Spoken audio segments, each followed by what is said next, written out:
వారం రోజులు జరుగుతున్న పరిణామాలు తెలంగాణ రాష్ట్రంలో ప్రజలంతా గమనిస్తూ ఉన్నారు. ఎమ్మెల్యేలు పార్టీ ఫిరాయింపుల గురించి టీఆర్ఎస్ అలియాస్ బీఆర్ఎస్ పార్టీ నాయకులు మాజీ మంత్రులైతే ఎమ్మెల్యేలు అయితే మాట్లాడుతూ ఉన్నారు. కుత్బుల్లాపూర్ ఎమ్మెల్యే వివేక్ గతంలో తెలుగుదేశం పార్టీలో గెలిచి బీఆర్ఎస్ పార్టీలోకి ఫిరాయించి ఆ రోజు హరీష్ రావు గారి మీద కేటీఆర్ మీద మరి మమ్మల్ని బ్లాక్మెయిల్ చేసి తీసుకుందని చెప్పడం జరిగింది.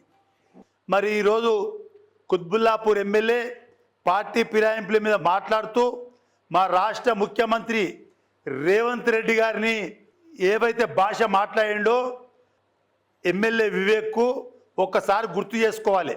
లా అండ్ ఆర్డర్ ఎక్కడుంది, మాకు భద్రత లేదంటున్నావు. మరి రూలింగ్ పార్టీలో ఉన్నప్పుడు గతం ఎమ్మెల్యే ఎలక్షన్ అప్పుడు నువ్వు నా మీదకి వచ్చినావు బిడ్డ. ఆ రోజు తిరిగి నేను కొడితే నీ పరిస్థితి ఏందో ఒక్కసారి ఆలోచన చేసుకో. మాకు సంస్కారం అడ్డొచ్చి ఆ రోజు నేను ఆ పని చేయలే, కానీ నీకు సంస్కారం లేదు. కుత్బుల్లాపూర్ ప్రజలు నిన్ను గెలిపించుకుర్రు, కానీ ఈరోజు వాళ్ళంతా కూడా ముక్కు మీద ఏలేసుకుంటారు. వీడు రైల్వే స్టేషన్లో ఫుట్పాత్ మీద ఉండే పల్లీలు బటన్ అమ్ముకున్నాను కానీ అధ్వానం భాష మాట్లాడుతూ ఉండు. ఇటువంటి వ్యక్తి మా కుత్బుల్లాపూర్ ఎమ్మెల్యే అని చెప్పి కుత్బుల్లాపూర్ ప్రజలు వాళ్ళు ఆలోచించే విధంగా నీ యొక్క వ్యవహార శైలి తయారైంది.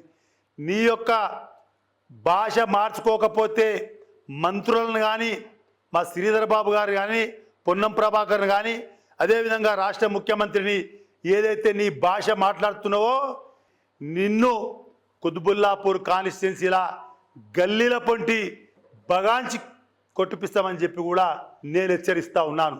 ఎందుకంటే నీ స్థాయి కాదు, పార్టీ ఫిరాయించిన నువ్వే మాట్లాడుతున్నావంటే నీ యొక్క భాష కంట్రోల్ చేసుకో, నీ నాలుకని కంట్రోల్ చేసుకో, లేకపోతే ఈ ప్రాంతంలో తిరగనీయమని కూడా హెచ్చరిస్తూ ఉన్నాను.